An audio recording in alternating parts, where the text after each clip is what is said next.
이사야 6장 1절부터 7절까지입니다. 구약성경 973페이지입니다. 이사야 6장 1절부터 7절까지입니다. 우시야 왕의 죽던 해에 내가 본즉 주께서 높이 들린 보좌에 앉으셨는데 그 옷자락은 성전에 가득하였고 스랍들은 모셔 섰는데 각기 6날개가 있어 그 둘로는 그 얼굴을 가리었고 그 둘로는 그 발을 가리었고 그 둘로는 날며 서로 창화하여 가로되 거룩하다 거룩하다 거룩하다 만군의 여호와여 그 영광이 온 땅에 충만하도다.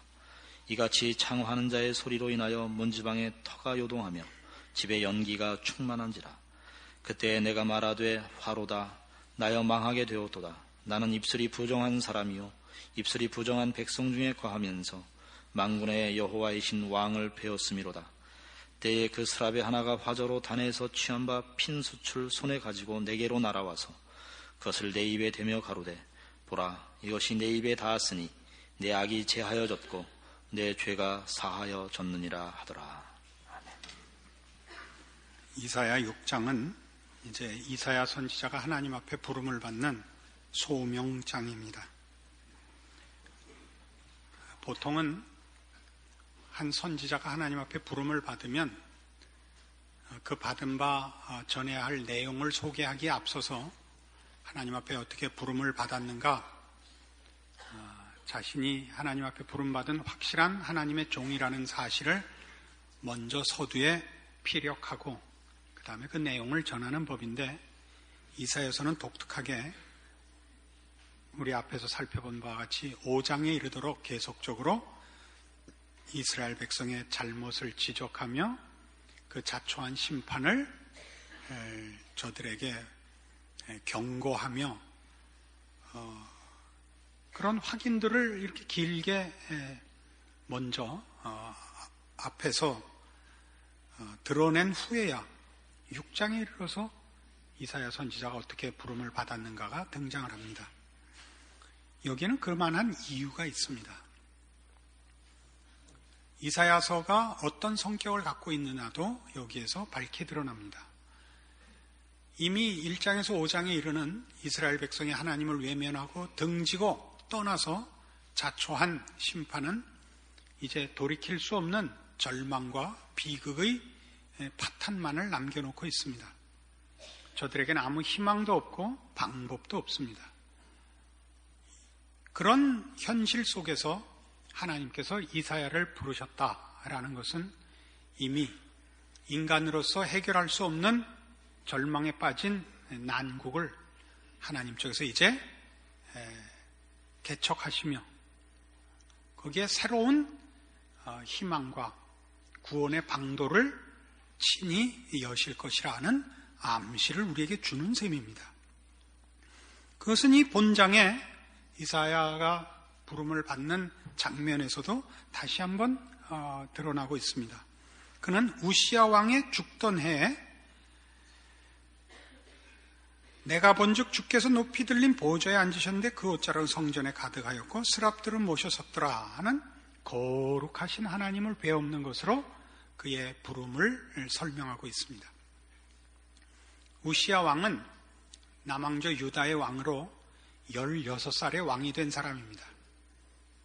그 아버지가 그랬던 것처럼 하나님을 잘 섬기고 순종하여 그의 집권 초기에는 정치적, 군사적 승리를 이끌어내고 유다를 부강하게 만든 좋은 왕이었습니다. 그러나 말년에 이르러서는 그가 자신이 이룩한 일들로 인하여 교만하여져서 마침내는 제사장만이 할 수 있는 일을 빼앗아 제단에 분향하려다가 문둥병으로 침을 받아 말년을 별궁에 유폐되어 문둥병자로 지내다가 죽고 말았습니다.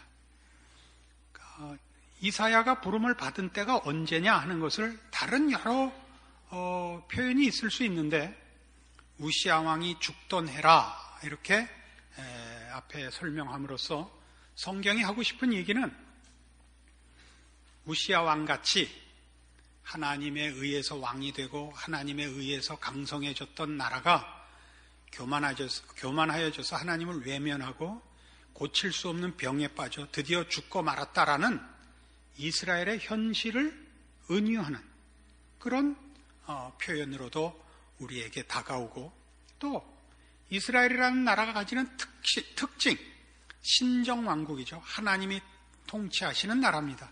왕은 그 통치의 대행자입니다.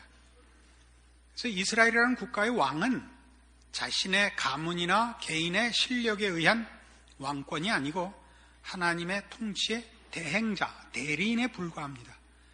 여러분이 잘 아시는 솔로몬 왕이 하나님 앞에 지혜를 구하였을 때 그가 크게 칭찬받은 이유는 나는 어린아이라 백성 앞에 출입할 줄을 모릅니다. 그러니 지혜를 주십시오 했던 것입니다. 백성 앞에 출입한다는 것은 백성들 앞에 하나님의 통치의 대리자로서 모범을 보이는 일에 관한 내용을 다루고 있는 것입니다. 그래서 그가 크게 칭찬을 받았죠.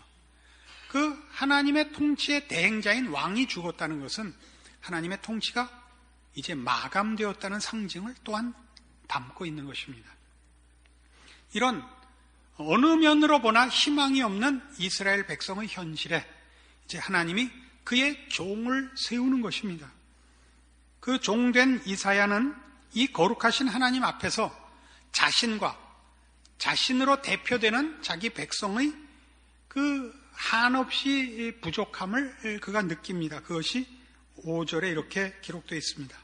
그때 내가 말하되 화로다 나여 망하게 되었도다. 나는 입술이 부정한 사람이요 입술이 부정한 백성 중에 거하면서 만군의 여호와이신 왕을 배웠음이로다. 입술이 부정하다 하는 것은 속으로부터 나오는 모든 것이 부정하다는 것을 말합니다. 그는 자신의 부정함뿐 아니라 자기가 입술이 부정한 백성 중에 거하는 자, 백성을 대표한 자, 이스라엘 모든 백성의 부정함을 그가 고백하고 있습니다. 그러자 어떤 일이 생겼느냐? 6절에 때에 그 스랍의 하나가 화저로 단에서 취한 바 핀 수출 손에 가지고 내게로 날아와서 그것을 내 입에 대며 가로되 보라 이것이 내 입에 닿았으니 내 악이 제하여졌고 내 죄가 사하여졌느니라 라는 정결함을 받습니다. 말하자면 이사야만의 문제가 아니고 이스라엘 백성의 정결함을 상징하고 있죠. 이것이 이사야 선지자의 그 사명의 특징이요 이사야 선지를 세우시는 하나님의 뜻입니다. 우리는 여기서 인간이 자신을 의지하여 파멸에 이르고 화를 자초하고 심판밖에 기대할 것이 없었던 이 난국에서 하나님께서 어떻게 개입하시고 구원을 베푸사 하나님으로 인해만 존재할 수 있고 그를 의존해야만 하는 우리의 생명과 운명과 내용과 가치를 어떻게 하나님께서 은혜와 능력으로 베푸시는가를 만나는 것입니다. 그리고 이것이야말로 기독교 신앙의 가장 중요한 본질입니다. 사무엘하 7장 말씀으로 가봅시다. 구약성경 473페이지 사무엘하 7장 8절 이하의 말씀입니다. 여기에는 다윗이 하나님 앞에 이제 그 큰 축복을 받는 장면이 묘사되어 있습니다. 사무엘하 7장 8절 그러므로 이제 내 종 다윗에게 이처럼 말하라. 만군의 여호와께서 이처럼 말씀하시기를 내가 너를 목장 곧 양을 따르는 데서 취하여 내 백성 이스라엘의 주권자를 삼고 네가 어디를 가든지 내가 너와 함께 있어 네 모든 대적을 네 앞에서 멸하였은즉 세상에서 존귀한 자의 이름같이 내 이름을 존귀케 만들어주리라. 내가 또 내 백성 이스라엘을 위하여 한 곳을 정하여 저희를 심고 저희로 자기 곳에 거하여 다시 옮기지 않게 하며 악한 유로 전과 같이 저희를 해하지 못하게 하여 전에 내가 사사를 명하여 내 백성 이스라엘을 다스리던 때와 같지 않게 하고 너를 모든 대적에게서 벗어나 평안케 하리라. 여호와가 또 네게 이르노니 여호와가 너를 위하여 집을 이루고 내 수완이 차서 내 조상들과 함께 잘 때 내가 내 몸에서 날 자식을 내 뒤에 세워 그 나라를 견고케 하리라. 저는 내 이름을 위하여 집을 건축할 것이요 나는 그 나라 위를 영원히 견고케 하리라. 나는 그 아비가 되고 그는 내 아들이 되리니 저가 만일 죄를 범하면 내가 사람 막대기와 인생 채찍으로 징계하리니와 내가 내 앞에서 패한 사울에게서 내 은총을 빼앗은 것 같이 그에게서는 빼앗지 아니하리라. 내 집과 내 나라가 내 앞에서 영원히 보존되고 내 위가 영원히 견고하리라 하셨다라. 이것은 유명한 다윗 왕권의 영원함을 약속하시는 하나님의 축복입니다. 다윗은 어려서 국가의 위기를 구했던 영웅입니다. 이스라엘을 쳐들어온 블레셋의 장군 골리앗을 물맷돌 5개로 맞상대하여 그 이마를 뚫어 그 나라를 구했고, 구국의 영웅이었으나 사울 왕의 시기를 받아 그 박해를 피해 쫓겨다니던 모든 시간 내내 세월 동안 사울에게 항거하지 않고 묵묵히 그의 피난 생활을 마쳤습니다. 그리고 사울 왕이 죽은 후 이제 돌아와 이스라엘의 왕이 되고, 그리고 그 나라를 괴롭히던 이웃 나라들을 다 평정하고 이제 그 나라를 견고하게 세운 왕입니다. 그리고 이제 하나님의 전을 건축할 뜻을 선지자 나단에게 말하자 하나님이 그 말씀에 대하여 이렇게 답하시고 축복하시는 장면입니다. 그러나 다윗의 위의 영원함은 그 자신의 영웅됨과 남다른 위인적 조건 위에 서 있는 것은 아니다 하는 것이 성경의 설명입니다.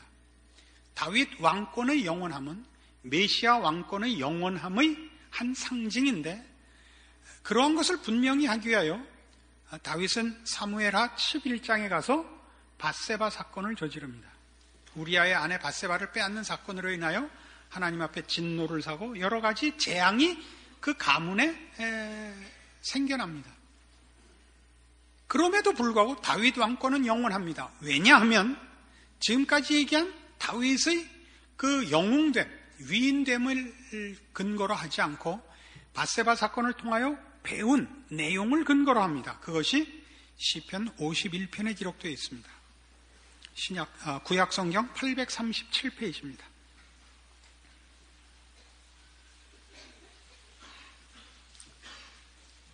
시편 51편, 그 51편 시에 대한 설명이 나오죠. 다윗의 시, 영장으로 한 노래, 다윗이 밧세바와 동침한 후 선지자 나단이 저에게 온 때라고 되어 있습니다. 그가 회개하여 지은 시요 기도문입니다. 하나님이여, 주의 인자를 쫓아 나를 긍휼히 여기시며 주의 많은 자비를 쫓아 내 죄과를 도말하소서. 나의 죄악을 말갛게 씻기시며 나의 죄를 깨끗이 제하소서. 대전하는 내 죄과를 아오니 내 죄가 항상 내 앞에 있나이다. 내가 주께만 범죄하여 주의 목전에 악을 행하여 싸우니 주께서 말씀하실 때 의로우시다 하고 판단하실 때 순전하시다 하리이다. 내가 죄악 중에 출생하였으며 모친이 죄 중에 나를 잉태하였나이다. 중심의 진실함을 주께서 원하시오니 내 속에 지혜를 알게 하시리이다. 우술초로 나를 정결케 하소서. 내가 정하리이다. 나를 씻기소서. 내가 눈보다 희리이다. 나로 즐겁고 기쁜 소리를 듣게 하사 주께서 꺾으신 뼈로 즐거워하게 하소서. 주의 얼굴을 내 죄에서 돌이키시고 내 모든 죄악을 도말하소서. 하나님이여, 내 속에 정한 마음을 창조하시고 내 안에 정직한 영을 새롭게 하소서. 이 시의 가장 중요한 핵심은 다 이겁니다. 나는 죄밖에 지을 줄 모릅니다. 내 안에는 죄의 요소밖에 없습니다. 3절에 있는 바와 같이 대전하는 내 죄과를 아오니 내 죄가 항상 내 앞에 있나이다. 5절에 내가 죄악 중에 출생하였으며 모친이 죄 중에 나를 잉태하였나이다. 내 속엔 선한 것과 거룩한 쪽에 대한 요소 자체가 없습니다. 죄밖에 없습니다. 그래서 어떻게 해달라고요? 7절 우술처럼 나를 정결케 하소서. 또 9절 10절 내 속에 정한 마음을 창조하시고 정직한 영을 새롭게 하소서. 창조해달라는 겁니다. 정한 영을. 정직과 정한 것, 거룩에 대해서는 하나의 요소도 그 안에 없기 때문입니다. 그래서 그가 마침내 어떤 결말에 도달하느냐 하면 16절 주는 제사를 즐겨 아니하시나니 그렇지 않으면 내가 드렸을 것이라. 주는 번제를 기뻐 아니하시나이다. 제사와 번제 이런 것들은 다 신에게 바치는 그 참배자의 정성이요 진정입니다. 그러나 그 진정과 그 정성이 다 같이 있는 것일 수 없다는 겁니다. 왜요? 정한 것을 만들 요소가 없으니까. 실력도 물론 없죠. 만들어내는 모든 것이 죄뿐인 것입니다. 그래서 그가 하나님 앞에 내놓을 수 있는 것은 이것밖에 없답니다. 17절 하나님의 구하시는 제사는 상한 심령이라. 하나님의 상하고 통회하는 마음을 주께서 멸시치 아니하시리이다. 이 시에 등장하는 이 절망, 인간의 현실을 모르면 우리는 메시아의 필요성이나 성경이 말하는 기독교 신앙의 내용을 알 수가 없습니다. 시편 40편에 가시면 이 내용에서 한 걸음 진전된 같은 주제와 내용을 가진 다른 다윗의 고백을 만납니다. 시편 40편 내가 여호와를 기다리고 기다렸더니 귀를 기울이사 나의 부르짖음을 들으셨도다. 나를 기가 막힐 웅덩이와 수렁에서 끌어올리시고 내 발을 반석 위에 두사 내 걸음을 견고케 하셨도다. 새 노래 곧 우리 하나님께 올릴 찬송을 내 입에 두셨으니 많은 사람이 보고 두려워하여 여호와를 의지하리로다. 여호와를 의지하고 교만한 자와 거짓에 치우치는 자를 돌아보지 아니하는 자는 복이 있도다.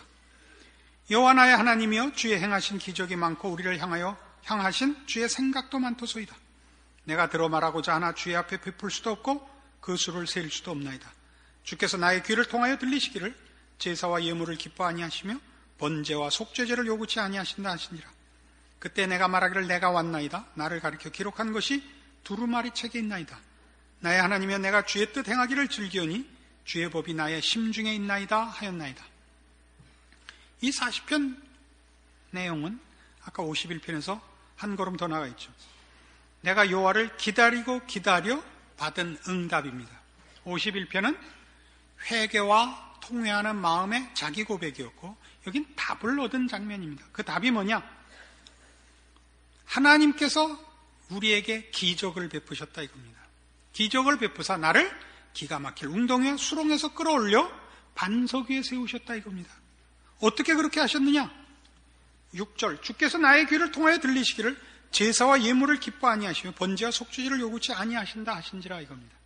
이건 아까 51편에도 본 겁니다. 51편에서 다윗이 그런 인간의 절망의 현실을 고백한 거라면 이제는 그 절망을 확인한 바탕 위에 하나님의 개입의 손길을 얘기하는 순간이죠. 하나님께서도 말씀하시기를 그렇다. 내가 너희에게 이런 거 하라 그러지 않는다. 너희의 진심과 정성 내놓으라 그러지 않는다. 너희는 그걸 할 수가 없다. 그래서 어떻게 했냐? 7절 8절에 있는 그때 내가 말하기를 내가 왔나이다. 나를 가리켜 기록한 것이 두루마리 책에 있나이다. 나의 하나님이여 내가 주의 뜻 행하기를 즐기오니 주의 법이 나의 심중에 있나이다. 메시아의 개입을 고백하고 있습니다.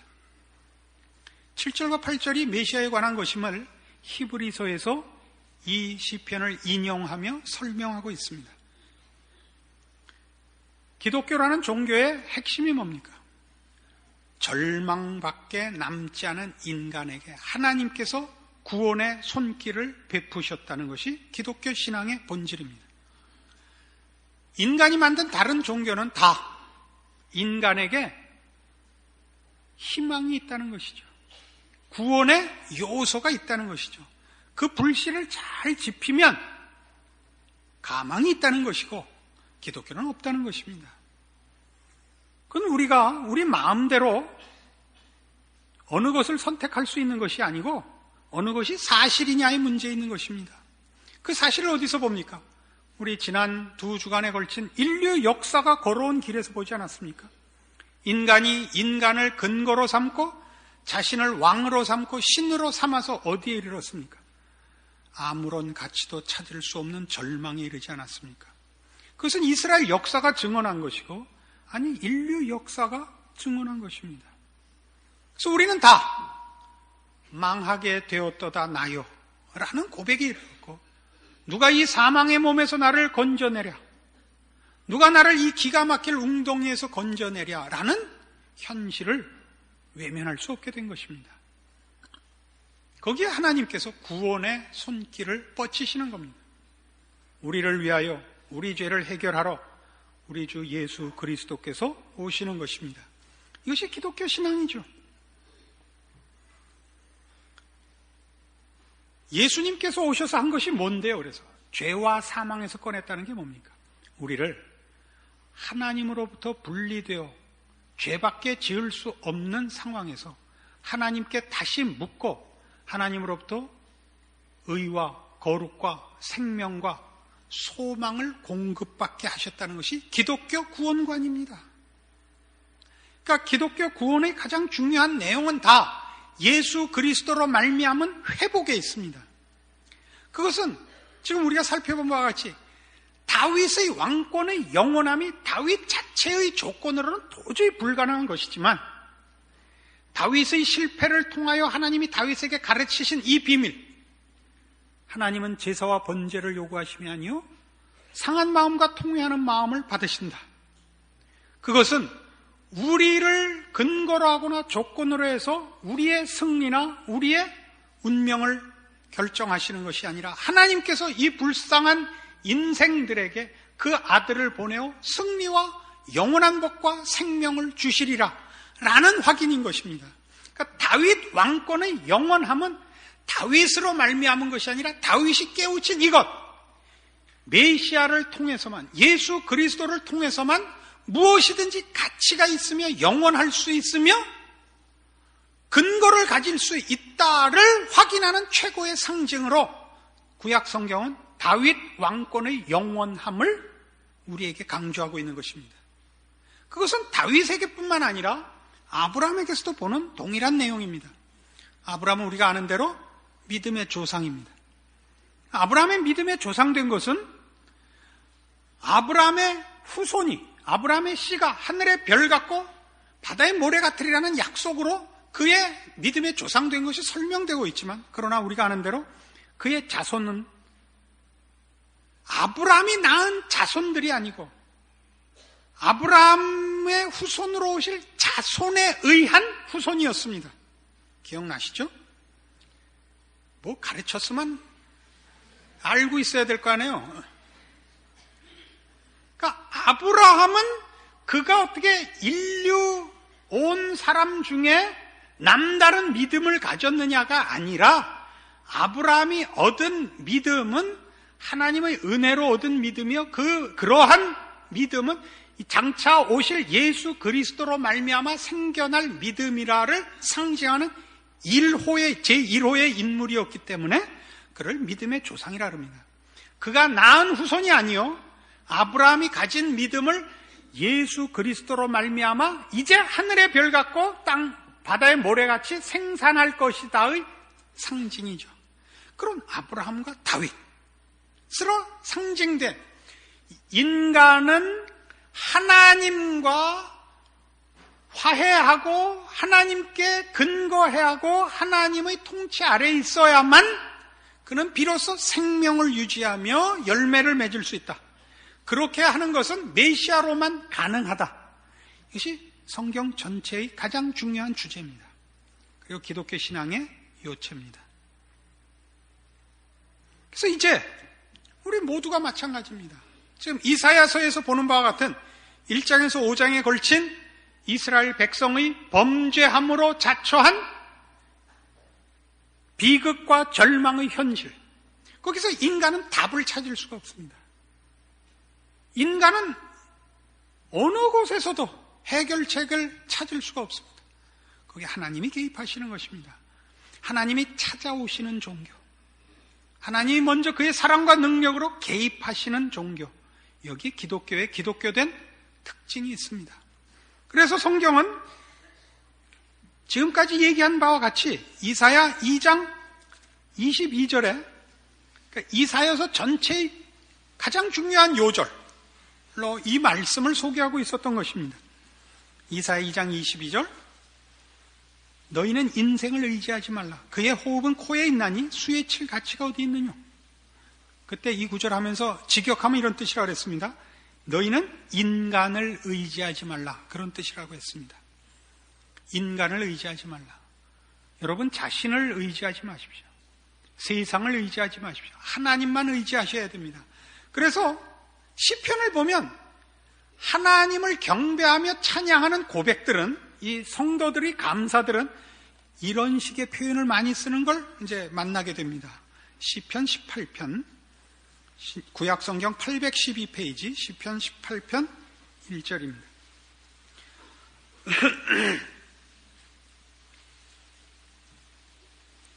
나의 힘이 되신 여호와여, 내가 주를 사랑하나이다. 여호와는 나의 반석이시여 나의 요새시여 나를 건지시는 자시여 나의 하나님이시여 나의 피할 바위시여 나의 방패시여 나의 구원의 뿌리시여 나의 산성이시로다.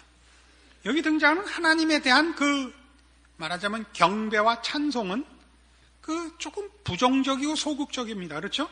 반석, 요새, 바위, 피할 바위, 것도 방패, 산성, 이것도 전부 너무 수동적이고 수비적이죠. 그런 이유가 있습니다. 인류는 중립지대에서 어느 길을 택할 것이냐라는 선택의 자리에 있는 것이 아니라 부정적으로 절망 속에서 선택의 여지 없는 심판과 비극의 자리에 있습니다.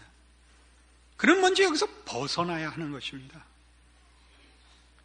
무지로부터의 자유, 공포로부터의 자유, 흑암으로부터의 자유, 죄로부터의 자유, 이것이 우선해야 하는 것입니다. 그는 그 속에 가장 깊은 뿌리로부터 죄악의 공격과 명령을 받고 있습니다. 그래서 성경은 1차적으로 신자된 보상과 신자된 특권들을 이런 우리 자체 내에 있는 본성적 공격으로부터의 방어, 해방, 이런 것에 초점을 두고 있는 것입니다.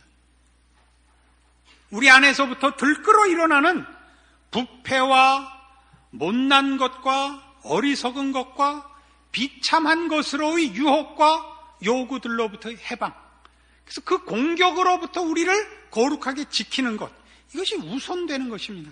그래서 방패고 산성이고 피할 바위고 그렇게 나타나는 것입니다. 실제로 우리가 오늘 우리가 인용했던, 읽어봤던 모든 내용들을 보면 기가 막힐 수렁에서 나를 건지사 내 발을 반석 위에 견고케 하셨도다, 이런 표현은 음미할 만하지 않습니까? 하나님이 없으면 우리는 근거를 세울 데가 없습니다. 우리는 서 있을 수가 없는 것입니다. 존재의 기반이 없는 것입니다. 어떤 가치도 의미도 시작을 할 수도 세울 수도 없는 것입니다. 이게 말하자면 성경이 우리에게 가르치는 것들입니다. 그래서 같은 18편 28절 이하에 이런 표현들도 보십시다. 주께서 나의 등불을 켜시며 여호와 내 하나님이 내 흑암을 밝히시리이다. 내가 주를 의뢰하고 적군에 달리며 내 하나님을 의지하고 담을 뛰어넘나이다. 하나님의 도는 완전하고 여호와의 말씀은 정미하니 저는 자기에게 피하는 모든 자의 방패시로다. 여호와 외에 누가 하나님이며 우리 하나님 외에 누가 반석이뇨. 이 하나님이 힘으로 내게 띠띠우시며 내 길을 완전케 하시며 나의 발로 암사슴 발같게 하시며 나를 나의 높은 곳에 세우시며 내 손을 가르쳐 싸우게 하시니 내 팔이 놋화를 당기도다. 여기 내용이 다 뭡니까? 하나님은 나의 의미요, 가치요, 지혜요, 목표요, 방패요, 능력이요, 힘이십니다. 하나님이 없으면 우리는 하나님을 의지하지 않고는